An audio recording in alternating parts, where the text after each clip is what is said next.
যিদিনাখন মই বিফল হ'ম সিদিনাখন আপোনালোকে মোক শাস্তি দিব। কিছুমানে কৈছে যে ২৬ত ভোট নিদিওঁ।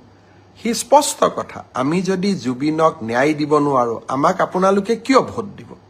নিদিয়াটো স্বাভাৱিক আৰু তাক আমি মানিও ল'ব লাগিব। সেইবাবে ৰাইজক মই আকৌ এবাৰ আন্তৰিকতাৰে সৈতে জনাব খুজিছো যে মই মোৰ লক্ষ্যত অটল হৈ আছো আৰু এই লক্ষ্যত অটল হৈ থাকিয়ে মই কাম কৰি যাম। আজিৰ পৰা ১০-১২ বছৰ আগতে শ্যামকানু মহন্তৰ লগত কেতিয়াবা উঠা ফটো এখন সামাজিক মাধ্যমত দিব।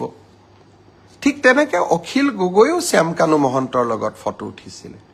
কাৰণ আমি সামাজিক ব্যক্তি। আজি ৰাতিপুৱাও ৫০-৬০ গৰাকী মানুহৰ লগত মই ফটো উঠি আহিছো। কোন কি মইতো নাজানো, কিন্তু এজন সামাজিক ব্যক্তি হিচাপে জীৱনৰ বিভিন্ন মুহূৰ্তত বিভিন্ন সময়ত কাৰোবাক আমি লগ পাওঁ, কিন্তু অপৰাধীক সহায় কৰা সি অসমৰ মুখ্যমন্ত্ৰীৰ দায়িত্ব হ'ব নোৱাৰে।